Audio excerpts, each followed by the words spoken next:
علی بھائی اگلا سوال ہے، ہم نے بچپن سے ایک بات سن رکھی ہے جس کی تصدیق یا تردید علی بھائی سے مطلوب ہے، اور وہ ہے عصر کے بعد نماز پڑھنے کا ایشو۔ کیا نماز عصر کے بعد کوئی نماز مثلا نفل یا قضا نماز پڑھنا واقعی منع ہے؟ اسی طرح فجر کے بعد کوئی نماز پڑھنا مکروہ ہوتا ہے، اور رات کو 12 بجے زوال کا ٹائم ہو جاتا ہے جس میں نماز پڑھنا گناہ کا کام ہے۔ پلیز ان تمام باتوں کی وضاحت فرما دیں۔ دیکھیں، ان ساری باتوں کی میں نے وضاحت وقتاً فوقتاً کی ہے اسکیٹرڈ فارم کے اندر۔ آپ بنیادی بات سمجھ لیں کہ 3 اوقات ایسے ہیں جن میں مطلقاً نماز پڑھنا منع ہے۔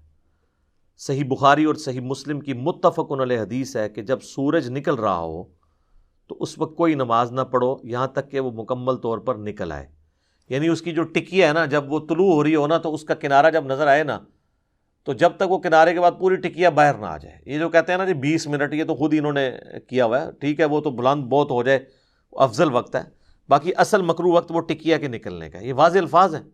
اور جب غروب ہو رہا ہو تو وہ جب ٹکیا جب غائب ہو رہی ہو اس وقت آپ نے نماز نہیں پڑھنی۔ اور تیسرا وقت ہے جب وہ سینٹر میں ہو، بخاری مسلم کے الفاظ ہیں، یعنی اگر صبح سورج جو ہے وہ نکل رہا ہے نا آج کل آلموسٹ 6:20 پہ، اور غروب ہو رہا ہے سپوز 5:20 کے اوپر، تو اس پورے ان دونوں ٹائم کے درمیان جو یہ بن رہے ہیں آپ کے 11 گھنٹے، اس کا جو سینٹر کریں گے نا تو وہ ایگزیکٹ سینٹر میں جب سورج ہوتا ہے نا تو اس کو کہتے ہیں دحوہ کبریٰ، اس وقت بھی نماز پڑھنا منع ہے۔ اور جیسے ہی وہ زوال کرتا ہے مغرب کی طرف، زوال ویسے ہم غلط العام ہو گیا ہے، زوال تو کہتے ہی زور کے ٹائم کو ہے، زوال کہتے ہیں سورج کے گرنے کو، جیسے وہ مغرب کی طرف گرتا ہے نا تو وہ زہر کا وقت داخل ہو جاتا ہے، اسے کہتے ہیں زوال آفتاب۔ اور رات کو تو زوال ہوتا ہی نہیں ہے، رات کو سورج ہی نہیں ہوتا، سورج تو مغرب کے وقت گر کے ختم ہو چکا ہوتا ہے ود رسپیکٹ ٹو زمین، یعنی وہ کہیں اور طلوع ہوا ہوتا ہے۔ میں سائنٹیفک پوائنٹ آف ویو سے ڈسکشن نہیں کر رہا، میں ریلیٹیولی ڈسکشن کر رہا ہوں۔ تو یہ 3 اوقات میں ہر طرح کی نماز، حتیٰ کہ نبی علیہ السلام نے ان 3 اوقات کے اندر جنازہ پڑھنے سے صحیح مسلم میں الفاظ ہیں اور مردے کو دفنانے سے بھی منع کیا ہے، لیکن یہ ٹائم تھوڑے تھوڑے ہوتے ہیں، یعنی تقریباً 5 سے 7 منٹ ہوتے ہیں، طلوع کے وقت 5 سے 7، غروب کے وقت اور 5 سے 7 منٹ۔ یہ جو 20 اور 40 منٹ بنائے ہوئے ہیں یہ غلط ہے، واضح الفاظ ہیں۔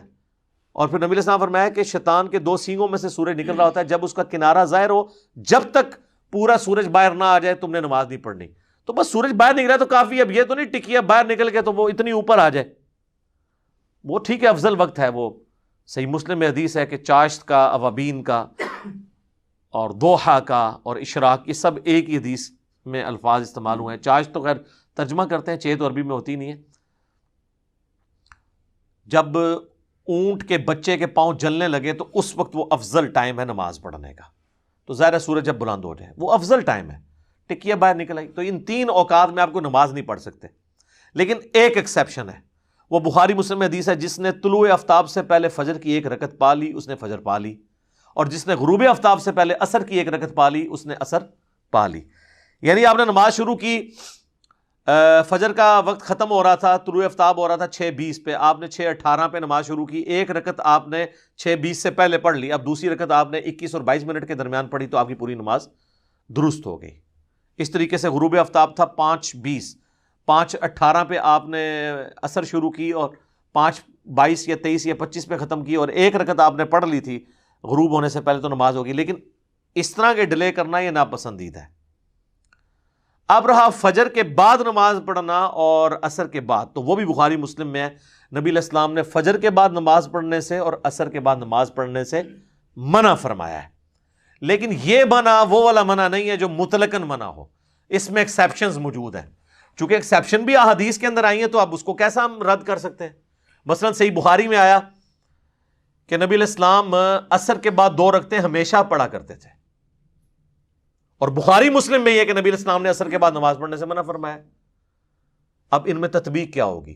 وہ ام عائشہ سے جب پوچھا گیا تو انہوں نے کہا ام سلمہ سے جا کے پوچھو۔ ام سلمہ نے بتایا کہ نبی علیہ السلام نے ایک دفعہ اس طرح نماز پڑھی تو میں نے، یہ بخاری کے الفاظ ہیں، میں نے پوچھا یا رسول اللہ آپ تو ہمیں عصر کے بعد نماز پڑھنے سے منع فرماتے اور آپ خود نماز پڑھ رہے ہیں، تو آپ نے فرمایا کہ میرے ظہر کی بعد والی 2 سنتیں رہ گئی تھیں، کوئی آپ کو مہمان ملنے کے لیے آ گئے تھے، تو میں نے اب عصر کے بعد وہ پڑھی ہیں، اور پھر ام سلمہ کہتی ہیں رسول اللہ کی عادت تھی جب آپ کوئی نیکی کا عمل شروع کرتے تھے نا پھر اس پہ ہمیشگی اختیار کر لیتے تھے، کیونکہ بخاری مسلم الفاظ ہیں کہ اللہ کو وہ عمل پسند ہے جو تھوڑا ہو لیکن مسلسل ہمیشہ کیا جائے، بنسبت اس عمل کے جو بہت زیادہ ہو لیکن کبھی کبھار کیا جائے۔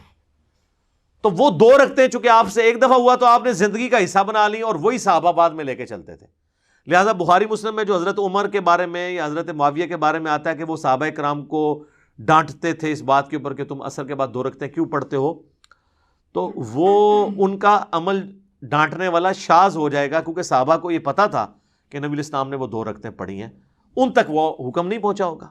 باقی اس کے علاوہ اگر کوئی پڑھتا ہے نوافل تو وہ تو منع ہے، البتہ کوئی قضا نماز کسی کی رہ گئی ہے وہ پڑھ سکتے ہیں، وہ سب کے نزدیک جائز ہے، فجر کے بعد بھی پڑھ سکتے ہیں اور عصر کے بعد بھی۔ اس طریقے سے فجر کے بعد آپ سنتے بھی پڑھ سکتے ہیں۔ وہ کہتے ہیں جی وہ نفلی نماز ہوتی ہے، چلے شکر ہے آپ نے نفلی مان تو لی نا، آپ تو سنت موقدہ کے نام پہ نفل سے الگ کرتے تھے اس کو، اب تو مانے نا یہ نفلی نماز ہے، فجر کی 2 سنتیں۔ تو وہ کہتے ہیں نہیں فجر کے بعد آپ نہیں پڑھیں گے، سورج نکلنے کے بعد پڑھیں گے، سورج نکلنے کے بعد بھی آپ نہ پڑھیں کوئی مسئلہ نہیں، وہ نفلی نماز ہے۔ بہرحال وہ حدیث ایک ہے جو اس کو سپورٹیو ہے، وہ جامع ترمذی میں کمزور سند ہے، صحیح ابن حبان میں، المستدرک للحاکم میں، صحیح ابن خزیمہ میں موجود ہے۔ نبی الاسلام فجر پڑھ کے نکلے تو آپ نے دیکھا ایک شخص 2 رکعتیں پڑھ رہا ہے، تو آپ نے اسلام پھیرنے کے بعد اس سے پوچھا کہ بھئی یہ تو نے کون سی نماز پڑھی ہے؟ فجر تو ہم پڑھ چکے ہیں، یہ کون سی تو نماز پڑھ رہا ہے؟ تو انہوں نے کہا یا رسول اللہ میری فجر سے پہلے والی 2 رکعتیں رہ گئی تھی، تو آپ نے خاموشی اختیار کر لی۔ اس سے محدثین نے رزلٹ نکالا ہے کہ نبی الاسلام کی حدیث تقریری بن گئی، نبی الاسلام نے اس کی اجازت دے دی، اور یہاں پہ حنفی اجازت نہیں دیتے ہیں، اس کی وجہ سے لوگ بیچارے پھر وہ انتظار کرتے کرتے یا تو چلے ہی جاتے ہیں، یا یہ ہوتا ہے کہ وہ جب آتے ہیں جماعت ہو رہی ہوتی ہے اور پیچھے کام انہوں نے چک کے رکھا ہوتا ہے، حالانکہ بخاری مسلم میں حدیث ہے کہ جب فرض کی اقامت ہو جائے تو کوئی نماز جائز نہیں ہے۔ وہ کہتے ہیں جی مصنف ابن ابی شیبہ میں آثار ملتے ہیں کہ فجر کی جب نماز شروع ہوتی تھی تو اصحاب جو مسجد کے ساتھ ایڈجسنٹ جو حجرے ہوتے تھے باہر سین والے ایریے میں کونے میں نا جلدی سے 2 سنتیں پڑھ لیتے تھے۔ بالکل آپ پڑھ سکتے ہیں، لیکن ایسے حجرے میں اور ایسی جہاں پہ آپ کو امام کی آواز نہ آ رہی ہو اور امام آپ کا نہ ہو، امام وہ صحابہ کرام کے دور پہ نماز پڑھانے والا کہ وہ 2 سنتے کہ وہ 4 بھی پڑھ لے تو اس کی رکعت نہ فوت ہو، تو آڑے سے سنتا شروع کر دینے تو وہ فرض رکعت ہی چھوڑ دیتے ہیں۔ ٹھیک ہے، تو آپ باتیں بول لیتے ہیں تو آپ یہ دیکھا کریں کہ بھئی جب بات کا آپشن موجود ہے آپ نے جان بوجھ کے کام شروع کرنا ہے۔ دوسری طرف اہل حدیث بھی غلطی کرتے ہیں، انہوں نے روٹین بعد والی بنائی ہوئی ہے، جان بوجھ کے لیٹ ہو جاتے ہیں، سستی کر کے بعد میں پڑھ سکتے ہیں، وہ بھی ایک دوسری ایکسٹریم ہے۔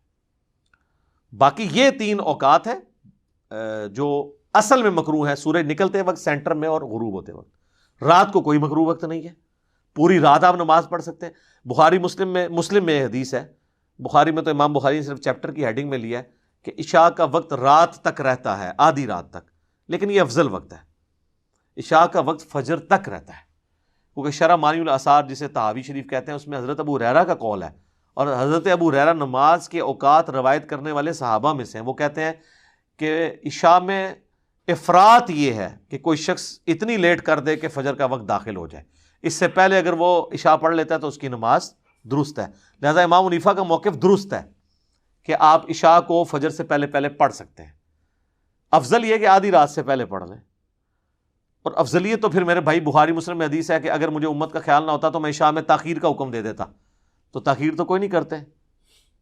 ایون سعودی عرب میں تو آپ دیکھیں ایگزیکٹ 1.5 گھنٹہ انہوں نے فکس کیا ہوا ہے، اذان مغرب کے ایگزیکٹ 1.5 گھنٹے بعد اذان عشاء ہوتی ہے، یعنی آپ مغرب کی نماز پڑھ کے فارغ ہوتے ہیں تو آلموسٹ 35-40 منٹ کے بعد عشاء کی اذان ہو جاتی ہے، باقی تو وقفے میں گزر جاتا ہے نا، ٹھیک ہے نا، کیونکہ وہ نماز بھی ان کی لمبی ہوتی ہے نا۔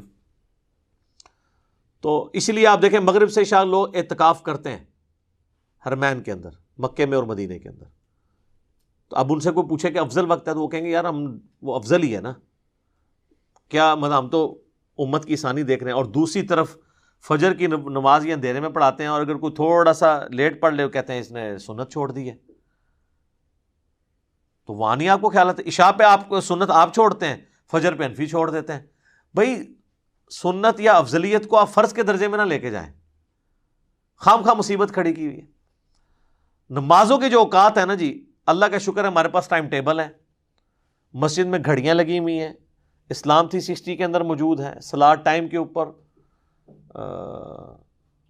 مسلم پرو سافٹ ویئر ہے اس کے اندر موجود ہے، بلکہ آپ گوگل میں بھی جا کے لکھیں تو آپ کو ایگزیکٹ ٹائم مل جاتا ہے، فجر کا وقت اس ٹائم داخل ہو رہا ہے، ایگزیکٹ آپ کو منٹس تک مل جاتے ہیں. اب تو بڑی آسانی ہو گئی ہے. پرانے زمانوں میں مسئلے تھے کہ وہ ان کو دھوپ گھڑی بنانی پڑتی تھی، باقاعدہ چھتوں کے اوپر دھوپ گھڑیاں بنائی ہوتی تھیں، اور چیک کرتے تھے کہ ہاں جی جو بخاری مسلم میں حدیث آتی ہے کہ بھئی آپ نے نماز کس ٹائم پڑھنی ہے. جب سینٹر میں سورج پہنچتا ہے نا، جو میں نے دعوی کبریٰ بتایا، جیسے ہی زور کی طرف یعنی زوال ہوتا ہے تو زور کا وقت شروع ہوتا ہے، اور جب کسی چیز کا سایہ، ایک ورٹیکل چیز کا سایہ اپنے سائے کے برابر پلس سایہ اصلی کے برابر ہو جائے تو عصر کا وقت شروع ہو جاتا ہے. اور اس کا عصر کا افضل وقت یہ ہے کہ ڈبل سائے کے ڈبل ہونے سے پہلے پڑھ لیں، بعد میں بھی پڑھ لیں تو ہو جائے گی، لیکن افضل وقت یہی ہے. سایہ اصلی ضروری ہے اس میں، ورنہ تو مصیبت کھڑی ہو جائے گی. ورنہ تو آپ فجر کے بعد جب سورج نکل رہا ہوتا ہے تو سایہ اتنا لمبا ہوتا ہے، عصر کا وقت بھی ختم ہو گیا ہوتا ہے. تو وہ نہیں، یعنی وہ دعوی کبریٰ کے بعد سایہ اصلی یہ ہوتا ہے کہ سورج اپنے ٹریک میں جو جب سینٹر میں پہنچتا ہے تو سب سے کم سایہ اس وقت کسی ورٹیکل چیز کا ہوتا ہے اگر زمین میں آپ نے گاڑی ہو، اور آلموسٹ گرمیوں میں تو زیرو کے قریب پہنچ جاتا ہے، خصوصاً آپ ایکویٹر کے اوپر اگر ہوں، خط استوا کے اوپر، تو وہ بالکل زیرو کے قریب ہو جاتا ہے. تو وہ باقاعدہ سرکل بناتے ہوتے تھے کہ جی یہ سایہ اصلی ہے، جیسے ہی اس سرکل سے باہر ہوا تو پھر قدموں میں بھی ناپا جاتا تھا. اب تو یہ ساری کے سارے پرابلم حل ہو گئے. گھڑی نے مسئلے حل کر دیے ہیں، سافٹ ویئرز نے مسئلے حل کر دیے ہیں. آپ تو اب اپنے بزرگوں سے بھی زیادہ ایکوریٹ ٹائمنگ کے اندر سحری اور افطاری اور نمازوں کی ٹائمنگ کا اہتمام کر سکتے ہیں، فجر کا، ظہر کا، عصر کا، مغرب کا، عشاء کا. اور جب ونس نماز کا ٹائم داخل ہو جائے تو پھر نہ تو اذان شرط ہے نہ اقامت شرط ہے. عورتیں اکثر پوچھ رہی ہوتی ہیں نا، عورتوں کے لیے چونکہ جماعت واجب نہیں ہے، جیسے ہی وقت داخل ہو انہوں نے اذان کا انتظار نہیں کرنا. اگر زور کا وقت 12:20 پہ شروع ہے اور مسجد میں نماز 1 بجے تو ظاہر ہے انہوں نے تو 12:45 اذان دینی ہے، آپ 12:21 پہ پڑھ لیں نماز. عصر کا وقت اگر شروع ہے جا کے 3 بجے اور مسجد میں 3:30 نماز ہے تو 3:15 اذان دیں گے، آپ 3 بجے نماز پڑھ سکتے ہیں. تو نماز کا تعلق وقت داخل ہونے سے ہے. جماعت کا تعلق جو ہے نا اذان کے ساتھ ہے، وہ جماعت قائم کرنے کے لیے اذان دی جاتی ہے. گھر میں چونکہ جماعت آپ نے قائم نہیں کرنی ہوتی، اکیلے پڑھنا ہوتا ہے، یا ایون گھر میں جماعت بھی کرانی پڑ جائے تو وہ پروٹوکول نہیں ہے جو مسجد کی جماعت کا کہ آپ نے اذان ضرور دینی ہے. بس ٹھیک ہے، ٹائم داخل ہوا آپ اقامت کہہ لیں، نماز پڑھ لیں تو کوئی مسئلہ نہیں ہوگا. تو یہ جو 3 بیسک جو مکروہ اوقات ہیں جن کے اوپر ہر نماز منع ہے، وہ سورج کی ٹکیاں نکلتے وقت 5-7 منٹ، سینٹر میں 5-7 منٹ، اور غروب ہوتے وقت 5-7 منٹ. باقی جو کم لیول کے مکروہ اوقات ہیں وہ ہے فجر کے بعد اور عصر کے بعد اس کا غروب آفتاب تک. اس میں بھی اگر عصر کی نماز رہ گئی ہو تو آپ پڑھ سکتے ہیں. باقی کوشش کریں کہ ان اوقات کے اندر جو مکروہ اوقات ہیں آپ اس میں کوئی سجدہ نہیں کریں گے، مردے کو نہیں دفنائیں گے، اور نماز جنازہ بھی نہیں پڑھیں گے. جو 3 مکروہ اوقات میں نے بتایا، اور اس وقت میں کوئی کرتا بھی نہیں ہے، سورج نکلتے وقت، ایگزیکٹ غروب ہوتے وقت اور سینٹر میں. عموماً آپ دیکھتے ہیں کہ جو جنازے ہوتے ہیں نا وہ دن کو 11 بجے ہو رہے ہوتے ہیں، یا زور کے بعد ہو رہے ہوتے ہیں، یا ایون عصر کے بعد ہو رہا ہوتا ہے. یہ نہیں ہوتا کہ مغرب کی اذانوں سے 5 منٹ پہلے جنازہ ہوگا، مغرب کے بعد ہی ہوتا ہے. تو آٹومیٹکلی یہ چیزیں سیٹ ہوئی ہوئی ہیں، یہ اسٹیبلش چیزیں ہیں اور یہ سب کو پتہ ہے. اس کے اوپر کوئی جھگڑا نہیں بنانا چاہیے مکروہ اوقات کے اعتبار سے. باقی جو عصر کے بعد والا میں نے آپ کو بتایا تھا وہ نبی الاسلام نے چونکہ ایک دفعہ شروع کر لیا تھا، لہٰذا آج بھی اگر کسی کی سنتیں رہ جاتی ہیں زور والی، وہ عصر کے بعد پڑھ سکتا ہے. اس طریقے سے ایون عصر کے بعد نہیں پڑھ سکا، مغرب کے بعد پڑھ لے، دن رات میں 12 رکعتیں پوری کر لے. جو بخاری مسلم میں حدیث ہے، مسلم میں ذرا ڈیٹیل کے ساتھ ہے کہ جو فرض کے علاوہ 12 رکعتیں پڑھے گا اللہ تعالیٰ اسے جنت میں محل دے گا. اور بخاری مسلم دونوں موجود ہے. 4 زور سے پہلے، 2 زور کے بعد، 2 مغرب کے بعد، 2 عشاء کے بعد اور 2 فجر سے پہلے. یہ 12 سنتیں مؤکدہ، تاکید کی گئی سنتیں. اس کے علاوہ بھی ہیں. ترمذی میں ابن ماجہ میں حدیث ہے جو عصر زور سے پہلے 4 سنتیں اور زور کے بعد 4 سنتیں پڑھے گا، اللہ تعالیٰ اس پہ جنت اس کو عطا فرمائے گا، اس پہ جہنم حرام ہو جائے گی. اور ترمذی میں حدیث موجود ہے کہ اللہ تعالیٰ اس پہ رحم فرمائے، نبی علیہ السلام نے اس کو دعا دی ہے جو عصر سے پہلے 4 رکعتیں پڑھے. وہ تو آپ جتنی مرضی پڑھتے جائیں، اور 4 رکعتیں آپ اکٹھی بھی پڑھ سکتے ہیں اور 2 کر کے بھی. افضل ہے ویسے 2 کر کے پڑھیں، اور اکٹھی بھی صحابہ سے، مصنف عبدالرزاق، مصنف ابن ابی شیبہ میں عبداللہ بن عمر سے ثابت ہے، وہ دونوں طریقے سے درست ہیں، آپ پڑھ سکتے ہیں. تو یہ 12 رکعتیں دن رات میں ادر دین فرض ہیں. فجر کے 2 فرض، 4 ظہر کے، 4 عصر، 3 مغرب، 4 عشاء، جس پہ اجماع ہے، بخاری مسلم میں حدیث موجود ہے. جمعے والے دن 2 فرض ہیں. جمعے سے پہلے جتنی مرضی رکھتے ہیں آپ پڑھیں، جب خطیب ممبر پہ چڑھ جائے پھر 2 رکھتے ہیں، بخاری مسلم میں ہے. اور خطیب ممبر پہ نہیں چڑھا تو بخاری مسلم میں ہے، جو جتنا اللہ توفیق دے پڑھو. اور بعد میں 4 رکھتے ہیں، مسلم شریف کے الفاظ ہیں جس نے جمعے کے بعد نماز پڑھنی وہ 4 رکھتے پڑھے. 2 کر کے بھی پڑھ سکتے ہیں، 4 اکٹھی بھی پڑھ سکتے ہیں. لیکن یہ ساری نفلی عبادات ہیں، یہ آبلیگیٹری نہیں ہے. میں کہتا ہوں جو بیچاری بچے پالنے والی عورتیں ہیں ان کے لیے تو فرض پڑھنا بھی مشکل ہو جاتا ہے، تو ان کے لیے کہ وہ صرف فرض پڑھیں اور نمازوں کو جمع کر لیں، اور جمع سوری کر لیں جس پہ کسی کا اختلاف نہیں. یعنی ظہر آخری وقت میں، عصر پہلے وقت میں، مغرب آخری وقت میں، عصر پہلے وقت میں. یعنی آج کل اگر سپوز عصر کا وقت شروع ہو رہا ہے 3 بجے، 2:50 پہ ظہر پڑھ لیں، 3 بجے عصر پڑھ لیں، ایک ہی وضو سے دونوں پڑھ لیں. اور غروب آفتاب ہو رہا ہے 5:20 پہ، ٹھیک ہے، اور اس کے بعد عشاء کا وقت داخل ہو رہا ہے 7 بجے تقریباً یا 6:45 بجے، تو وہ 6:30 مغرب پڑھ لیں، 6:45 عشاء پڑھ لیں. تو قریب قریب کر کے اس کو کہتے ہیں جمع سوری. جمع تقدیم اور جمع تاخیر بھی کر سکتی ہیں، ظہر کے ساتھ ہی عصر پڑھ لیں، اور عصر کے وقت میں جا کے پہلے ظہر پھر عصر پڑھیں. مغرب عشاء کو بھی اس طریقے سے جمع کیا جا سکتا ہے. چلیں اس پہ تو پھر کسی کو تھوڑے بہت ایزا ہو جاتا ہے، لیکن جمع سوری پہ تو سب کا اتفاق ہے کہ وہ اپنے اپنے وقت میں نماز پڑھ رہے ہوتے ہیں. یہ آسانیاں آپ دیں لوگوں کو تو آپ دیکھیں لوگوں نے تو نماز شروع کر دی ہے. کئی عورتیں انہوں نے نماز شروع کر دی ہے کہ جی یہ تو نماز بڑی آسان ہو گئی پڑھنی. جب آپ دن رات میں 17 رکھتے ہیں ٹوٹل جو اللہ نے آپ سے پوچھنی ہے، اور آپ نے صرف عشاء کی 17 بتائی ہوئی ہیں. سر یہ ایک دن عشاء کی 17 رکھتے کو پڑھے گا، دوسرے دن تو کہے گا یار واقعی نماز بہت مشکل کام ہے. تو ہم یہ پوچھتے ہیں صحابہ کرام یہ ساری پڑھتے تھے؟ صحابہ کرام تو اتنے اسٹرکٹ تھے. بخاری اور مسلم دونوں میں حدیث ہے، عبداللہ بن عمر نے سفر میں 2 فرض پڑھے ظہر کے، 2 عصر کے، اور اپنے خیمے میں واپس آئے تو دیکھا لوگ جو ہے نا ابھی بھی نماز پڑھ رہے ہیں. تو آپ نے کہا یہ لوگ کیا پڑھ رہے ہیں؟ کہا کہ جی سنتے ہیں پڑھ رہے ہیں، انفی ہیں یہ میں نے کہا ہے یہ بخاری مسلم الفاظ ہیں. حضرت عبداللہ بن عمر کہتے ہیں کہ یار اگر یہ سنتے ہی پڑھنی ہوتی تو میں ظہر کے 4 فرض نہ پڑھ لیتا جو میں نے 2 پڑھے ہیں. کٹی وٹی پھکی دی تھی انہوں نے کہ اللہ نے فرض کٹا کے 4 تو 2 کرتے نے، تجھے سنتا نال پھر بھی جوڑیاں ہوئی ہیں. تو یہ مسئلے شروع. پھر انہوں نے بتایا کہ میں پوری زندگی حضور کے ساتھ رہا ہوں، حتیٰ کہ حضور کی وفات ہوگی آپ سفر میں 2 رکعتیں ہی پڑھتے تھے. پھر حضرت ابوبکر کے ساتھ رہا، حضرت عمر کے ساتھ رہا، سب سفر میں 2 رکعتیں ہی پڑھتے تھے سوائے مغرب کے وہ 3 ہیں. سنتے صرف جواز ہے، نفلی عبادت ہے، لیکن یہ اس کو اتنی مصیبت کھڑی کی ہوئی ہے سنتوں کو تو چھوڑ دیں. اس سے چھوٹی چیز تراویح ہے. وہ کہتے ہیں جو تراویح نہ پڑھے اس کا روزہ نہیں ہے. ہم کہتے ہیں یہ کہاں لکھا ہے؟ کہتے ہیں ہم نے تو بتایا نہیں تھا، یہ تو تم خام الزام لگاتے ہو. یہ کہتے ہیں جی وہ بغلوں میں بت رکھ کے آتے تھے اس لیے رفع دین ہوتا تھا. ہم نے کہا یہ کہاں لکھا ہوا ہے؟ ٹھیک ہے. وہ کہتے ہیں جی وہ یہ تو تم ہمارا مذاق اڑا رہے ہو، ہم نے تو کبھی یہ بات نہیں بتائی ہے. سر یہ کون پھر بتاتا رہے لوگوں کو؟ یہ جنات آ کے انسانی شکل میں ان کو یہ بتا کے گئے ہیں. تم لوگوں نے یہ مشہور کیا ہوا تھا نا، آج ہم نے ایکسپوز کیا ہے تو تم لوگ کہتے ہو کہ یار یہ تو اپنی طرف سے ہی باتیں بنا رہا ہے. اپنی طرف سے نہیں بنا رہے. یہ آپ لوگوں نے کہانیاں لوگوں کو کرائی تھی، لوگوں کو مصیبت میں ڈالا تھا. اللہ کا شکر ہے کہ لوگوں کو سمجھ آیا کہ دین کتابوں کے اندر ہے، بابوں کے اندر نہیں ہے. ایک ایک حدیث ہم بتاتے ہیں ریفرنس کے ساتھ، لوگ چیک کرتے ہیں اور وہ اسی طریقے سے نکلتی ہے. پھر وہ جا کے اپنے علماء سے پوچھتے ہیں یار تم نے ہمارے ساتھ کیا کیا ہے، یہ کہاں لکھا ہوا تھا؟ تو پھر وہ آگے سے کہتے ہیں کہ پتہ چل گیا تو کیڑے اسٹیشن تو بول رہے ہیں. یہ کوئی جواب نہیں ہے. اسٹیشن کون سا ہے؟ اسٹیشن چھوڑیں میرے بھائی. آپ کی گاڑی چھوٹ چکی ہے تو آپ یہ نہ سمجھیں کہ باقیوں کی بھی. آپ اپنے اسٹیشن پہ کھڑے رہیں.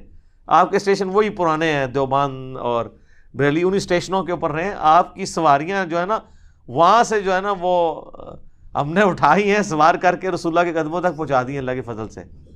آپ وہ اجڑے ہوئے آپ کے اسٹیشن، ہمیں پتہ ہے. اس لیے غصہ نہ کھائیں. علمی میدان میں آ کے آپ بھی ایکسیپٹ کر لیں اور آپ بھی اس نعرے کو بلند کریں کہ مرنے سے پہلے اے مسلمان کر لے اس پہ غور، کتابوں کا خدا اور ہے، بابوں کا خدا اور۔ ویسے ایک اور نعرہ ہے، ویسے برا لگتا ہے، میں آپ کے لیے نہیں بیان کر رہا، باقی ان کو خوش کرنے کے لیے، کہ نہ میں وابی نہ میں بابی، میں ہوں مسلم علمی کتابیں۔ ٹھیک ہوگا جی، میرا خیال ہے اس کو ادھر ہی کنکلوڈ کرتے ہیں انشاءاللہ۔ کافی لمبی مجلس ہوگی ہے، بقیہ کے سوالات انشاءاللہ اگلی دفعہ کریں گے۔ اللہ تعالیٰ سے دعا ہے جو حق بات میں نے کہی اللہ تعالیٰ ہمارے دلوں میں راسخ فرمائے، اگر جذبات میں میرے منہ سے کوئی غلط بات نکل گئی اللہ تعالیٰ ہمارے دلوں ہی سے اسے دھو ڈالے، ہمیں معاف بھی فرما دے، ہمیں کتاب و سنت کی تعلیمات پر عمل کر کے دوسرے بھائیوں تک پہنچانے کی توفیق عطا فرمائے۔ سبحانک اللہم و بحمدک، اشہد ان لا الہ الا انت، استغفرک و اتوب الیک، وما علینا الا البلاغ المبین۔ جزاکم اللہ خیرا۔